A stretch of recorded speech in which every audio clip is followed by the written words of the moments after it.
Palavra da Verdade, com Hernandes Dias Lopes. Eu convido já você para abrir sua Bíblia comigo, por gentileza, no livro de Josué, no capítulo 1. E nós faremos a leitura dos versos 1 ao verso 9. Josué, capítulo 1, versos de 1 a 9.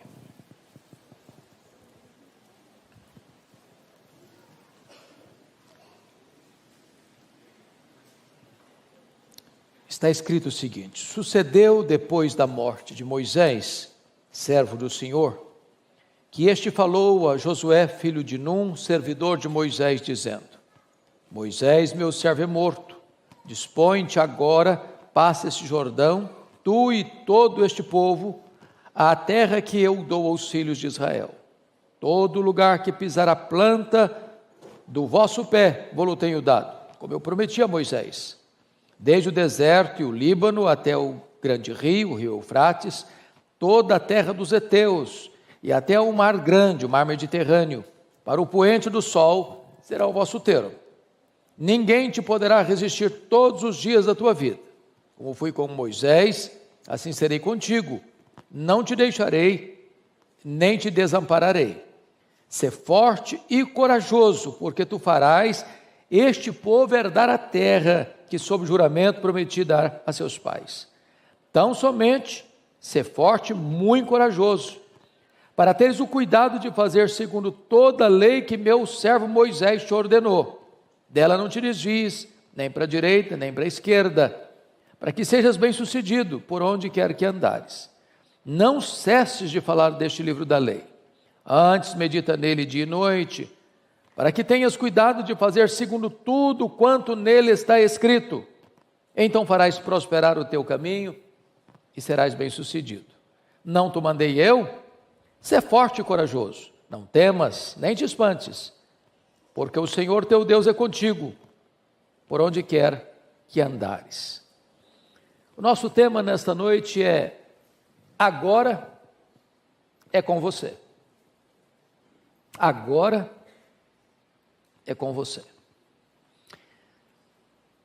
Deus disse a Abraão para sair da sua terra, da Mesopotâmia, terra idólatra, para ir para um lugar que ele ainda não conhecia. E Deus prometeu fazer dele uma grande bênção, e por meio dele abençoar todas as nações da terra. Prometeu uma terra para ele. Lá em Gênesis 15, Deus aparece novamente para Abraão e disse: Abraão, a terra que eu vou dar para vocês, ela não vai ser possuída agora não. Vocês vão passar por algumas experiências primeiro. A sua descendência vai ficar escrava no Egito por 400 anos. E eu não vou dar a terra agora, porque a medida dos amorreus não chegou ainda. A hora que o cálice da minha ira transbordar sobre aquele povo, por aqueles povos que estão lá, vai ser a hora de tomar a terra. Mas por enquanto vocês vão ser escravos, 400 anos. E por intermédio do bisneto de Abraão, José, esta família vai para o Egito, 70 pessoas. Depois de 400 anos, saem de lá, por obra sobrenatural da providência divina. A Bíblia diz 600 mil homens, fora mulheres e crianças, em torno de 2 milhões de pessoas. Esta agora que não é mais uma família, é uma nação peregrina, recém-liberta da escravidão, cruza o deserto, atravessa o deserto inóspito, perigoso, cheio de tantos riscos, de tantos perigos, de tantas carências. 40 anos. Peregrinação amarga, difícil, porque o povo foi muito rebelde a Deus, e por causa da incredulidade, esses 2 milhões de pessoas aproximadamente, toda essa geração morreu no deserto, exceto 2 pessoas, Josué e Caleb. É por isso que você tem o livro de Deuteronômio, que é uma repetição da lei. Repetição para quem? Para aquela geração que não saíra do Egito, que nascera no deserto e que entraria na terra prometida. Deus leva Moisés até o Monte Pisga, até o alto do Monte Nebo, defronte de Jericó. Mostra para ele a amplitude da terra. E disse: estou mostrando a terra, você não vai entrar. E então Moisés morre, com 120 anos, sem escurecer os olhos, com todo vigor. E é nessa conjuntura que Deus chega para o jovem Josué, que acompanhara Moisés nessa trajetória. Agora, meu servo Moisés é morto. Agora é contigo. Agora é com você. Dispõe-te agora e atravessa o Jordão. Tu e todo este povo. E eu vou dar a você esta terra. Todo lugar que pisar a planta do teu pé, aí eu te darei. Agora, é preciso que você seja corajoso. Você tenha bom ânimo. Coragem para fazer tudo de acordo com o que eu vou orientar você. Atravessando os séculos, chegando até hoje, assim como Josué tinha desafios, você e eu também temos desafios. Desafios pessoais, desafios familiares, desafios no trabalho, desafios na nossa vida espiritual. E aqui eu quero deixar então alguns princípios para nós meditarmos nesta noite. E a primeira coisa que eu gostaria de trazer à sua memória esclarecida é que para nós assumirmos o nosso papel nessa geração, é preciso olhar para Deus e não para as circunstâncias. Quando eu olho para as circunstâncias hoje, o meu coração fica sobressaltado se eu não tomar cuidado. Estou com 65 anos, eu não me lembro de viver um período mais turbulento do que estamos vivendo hoje. A maior nação, mais poderosa nação do mundo, à beira de uma guerra civil. Estados Unidos. A Europa, na iminência de uma guerra. A Rússia ameaçando o mundo com outras nações de usar armas nucleares.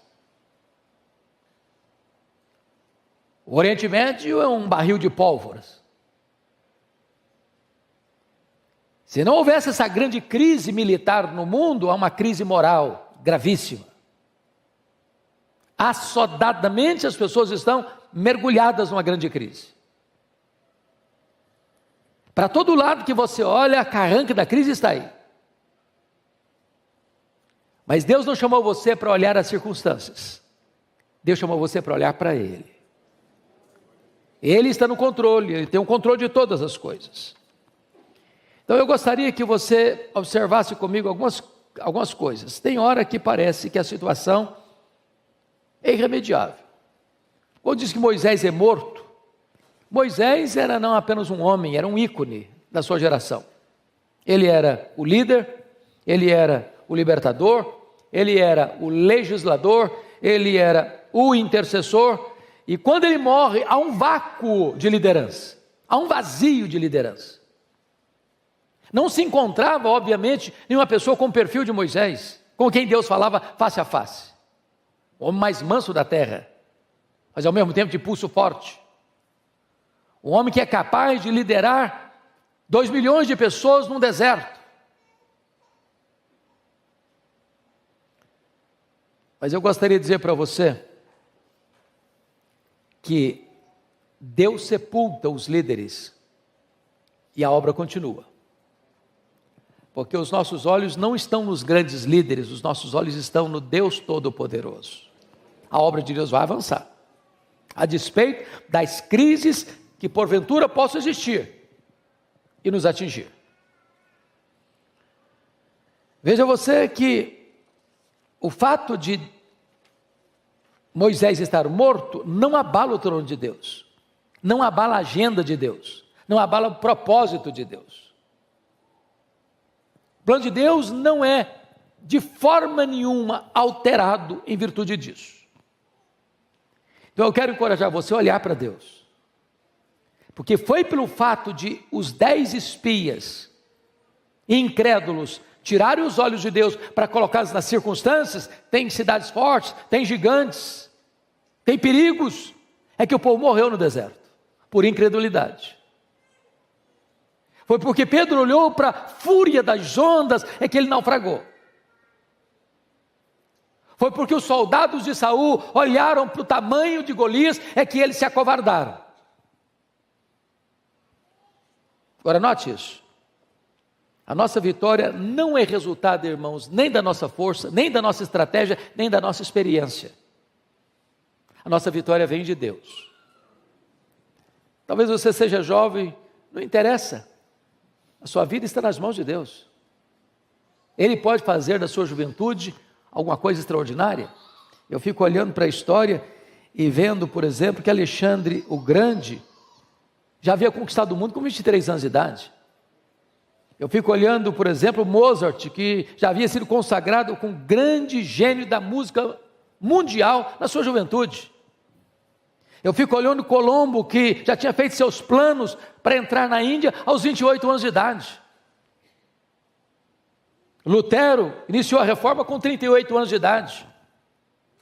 Calvino, com 21 anos, já era conhecido como um intelectual da França e um homem que era uma referência da teologia em toda a Europa. Joana d'Arc fez todos os seus trabalhos e terminou sua missão na fogueira com 19 anos de idade. Billy Graham, aos 40 anos, pregava para o mundo inteiro. Então não é a sua idade, não é a sua experiência, é Deus. Tira os olhos das circunstâncias e olhe para Deus. Agora veja você no verso 2. Moisés, meu servo, é morto, dispõe-te agora. Em outras palavras, a nova geração precisa assumir o seu papel. Os líderes de cabelinhos brancos, os mourões, estão sendo levados e serão levados. Nós estamos numa corrida de revezamento. É preciso que os jovens peguem o bastão. É preciso que a nova geração chame para si a responsabilidade. Agora é comigo, agora é com você, agora é com você, agora é conosco. Não vivemos de saudosismo, não moramos no passado, não sobrevivemos de reminiscências. O papel agora é conosco, agora é com você. Eu fico olhando o que Wesley, revestido com o poder do Espírito Santo, naquela noite de 31 de dezembro de 1739, disse mais tarde: Senhor, dá-me 100 homens que não temam outra coisa senão o pecado, que não amem ninguém mais do que a Deus, e com eles eu abalarei o mundo. Ou o que disse o nosso missionário pioneiro, Ashbel Green Simonton, que aos 34 anos de idade estava morrendo em São Paulo. E a sua irmã debruçou sobre o seu corpo ainda moribundo, no apagar das luzes da sua vida, preocupado com os destinos da igreja, perguntou: meu irmão, o que vai ser da igreja daqui para frente? E ele respondeu altivamente: Deus levantará os seus próprios instrumentos para continuar a sua obra. A nova geração precisa pegar o bastão, agora é com você.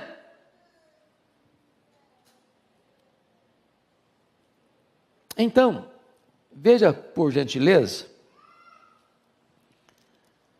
que no verso 3 e 4, Deus vai dar para Josué o mapa, a geografia da terra que ele haveria de conquistar.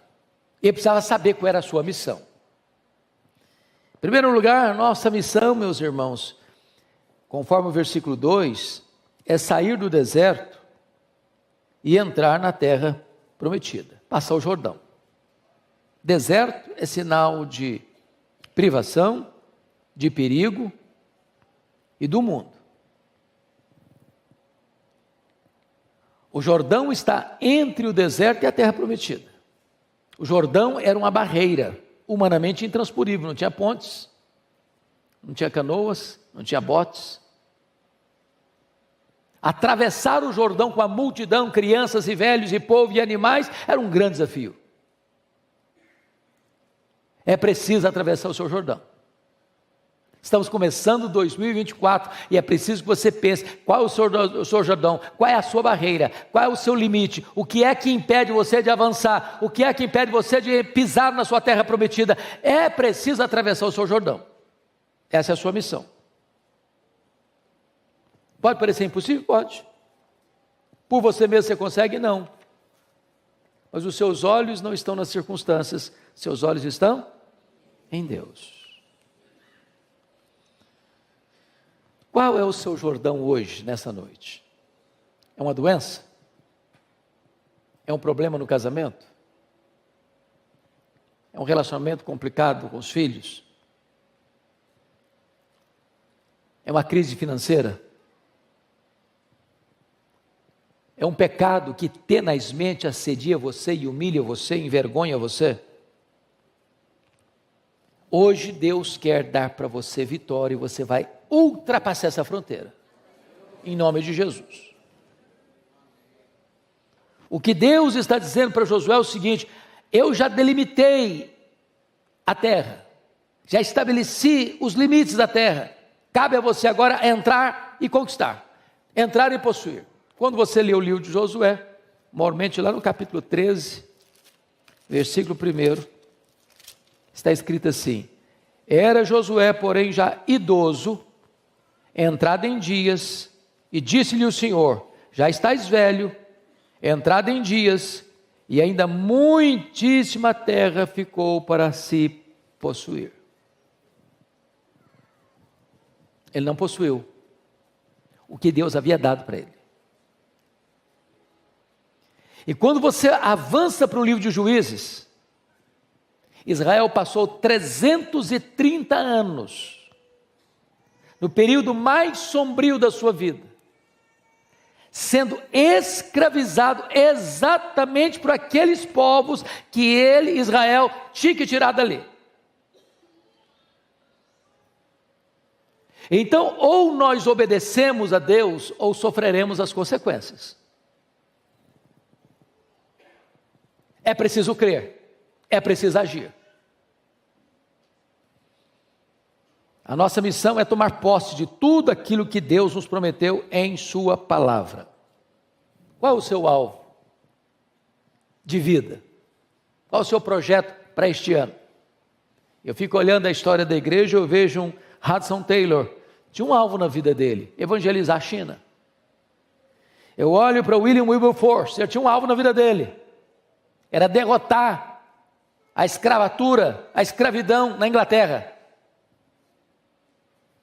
Eu olho para a vida de Martin Luther King, qual era a grande bandeira dele? Era vencer o problema do preconceito racial no seu país.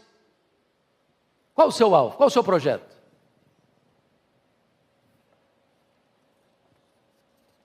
Precisamos andar dentro da vontade de Deus, não olhar para circunstâncias, olhar para Deus. Mas há uma segunda coisa nesse texto que eu gostaria de destacar. Agora é com você. Então, você precisa tirar os olhos dos inimigos e colocar os olhos nas promessas de Deus. Você acredita que tem inimigos por aí? Visíveis e invisíveis?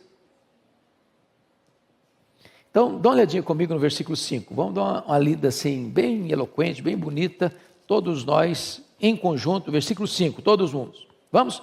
Ninguém te poderá resistir todos os dias da tua vida. Como fui com Moisés, assim serei contigo. Não te deixarei, nem te desampararei. Quem é que não vai poder resistir o Josué? Ninguém. Quem é ninguém? Ninguém. Pronto. Grande, pequeno, feio, bonito, poderoso, fraco, não interessa. Ninguém. Então, a primeira coisa que eu preciso entender é que a nossa vitória vem de quê? Da nossa força? Da nossa capacidade? Da nossa inteligência? Da nossa estratégia? Da nossa família? Da nossa igreja? Da nossa denominação? De onde vem a nossa vitória? Vem de Deus. Vem de Deus. Quanto Deus pode? Tudo quanto Ele quer.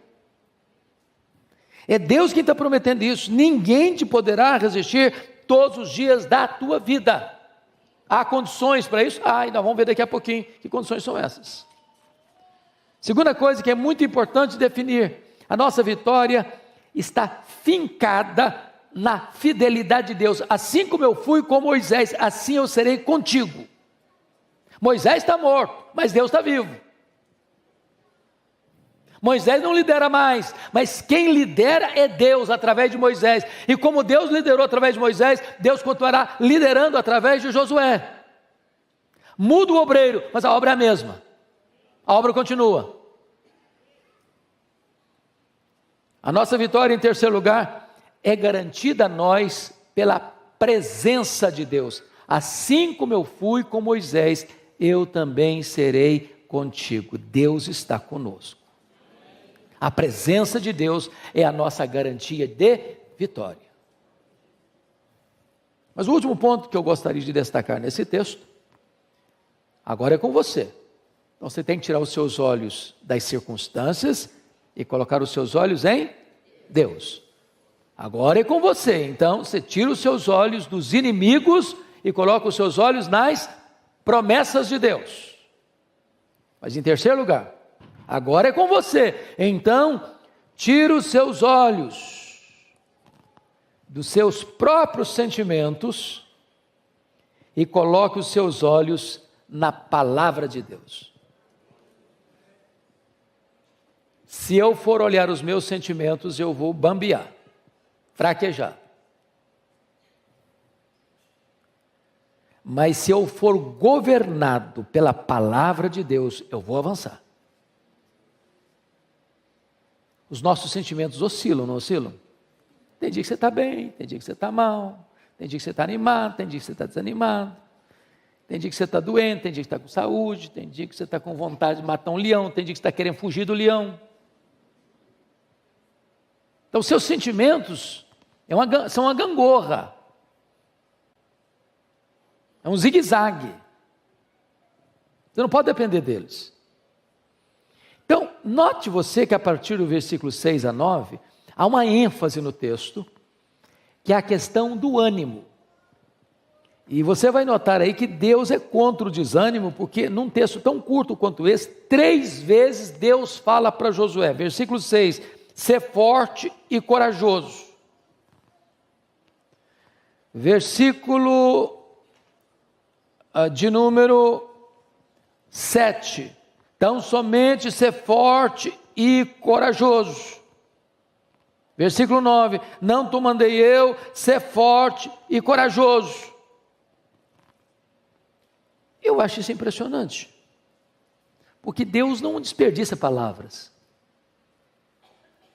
Quando Deus está hiper enfatizando, é porque Ele sabe que não só o Josué, eu fico imaginando, ficar na pele do Josué, ou gente substituir um cara igual Moisés, não é brincadeira. Você já imaginou isso? Não é brincadeira. O medo, a insegurança, será que eu vou dar conta? Será que esse povo vai me respeitar? Será que eu vou ter pulso?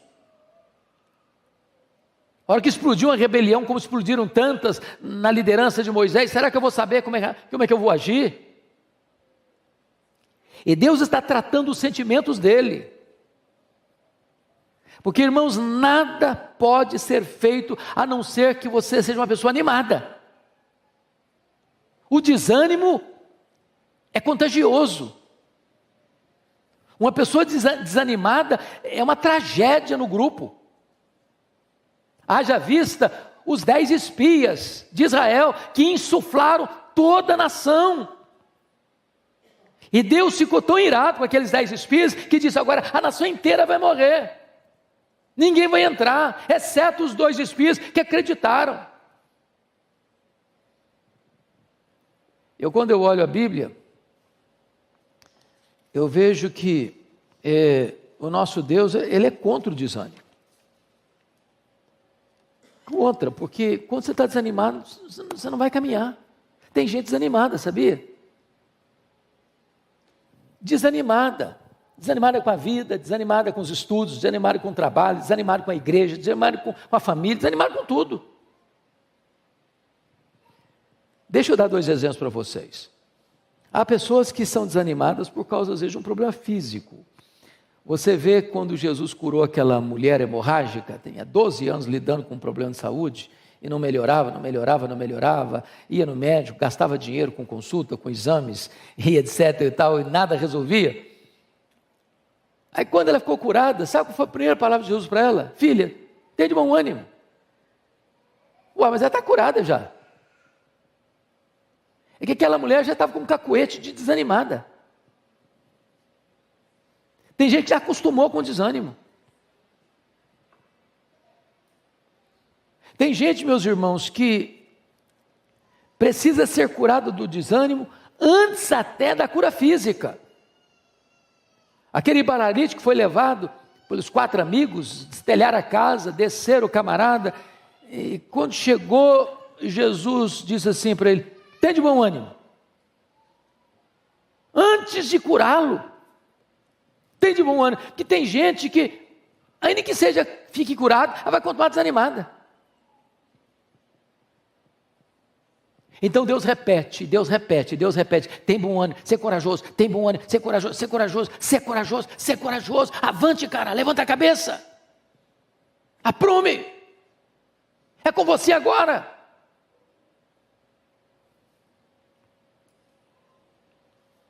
Agora,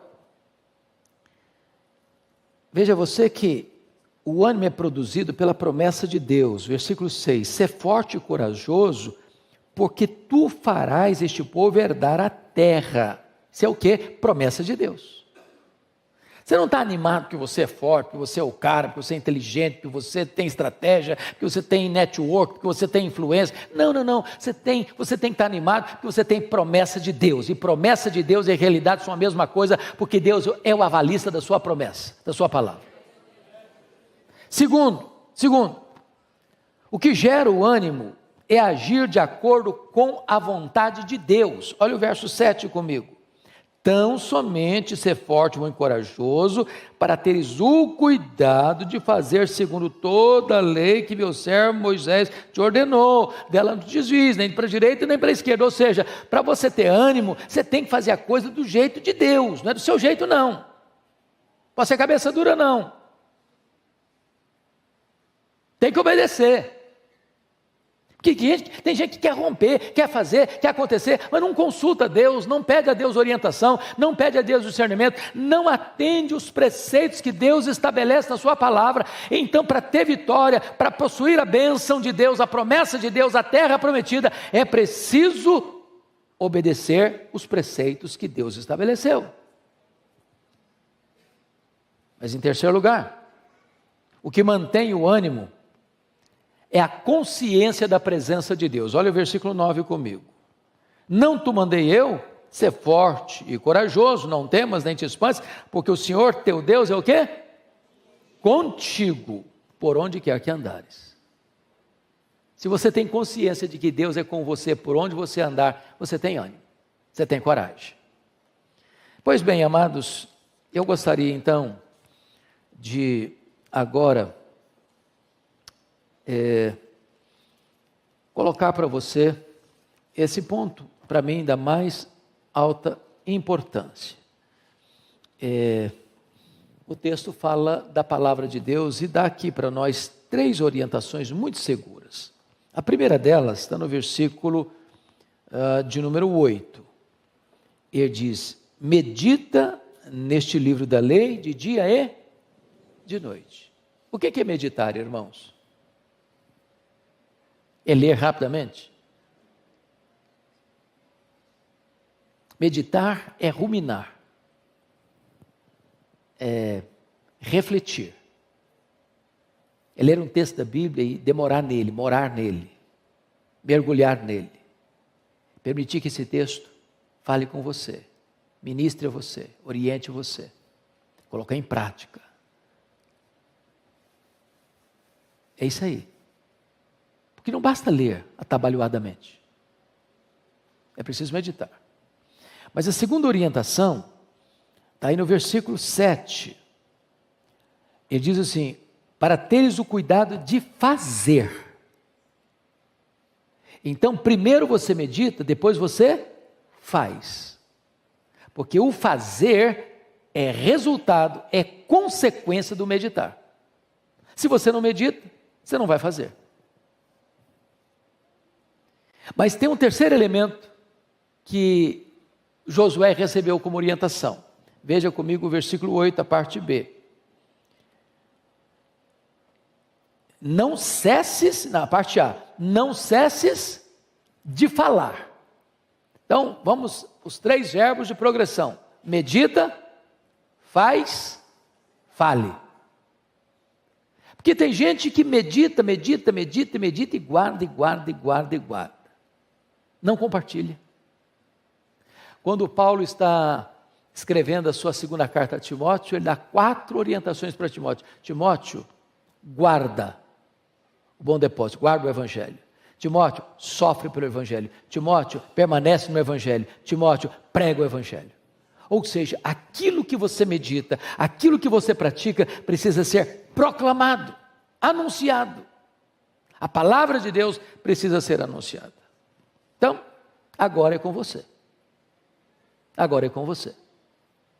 E para você ultrapassar o seu Jordão e tomar posse da terra prometida, você precisa tirar os olhos das circunstâncias e colocar os seus olhos em Deus. Você precisa tirar os seus olhos dos inimigos e colocar os seus olhos nas promessas de Deus. Você precisa tirar os seus olhos dos seus sentimentos e colocar os seus olhos na palavra de Deus, para meditar nela, para praticá-la e para proclamá-la no poder do Espírito Santo. Que Deus os abençoe, meus amados. Amém.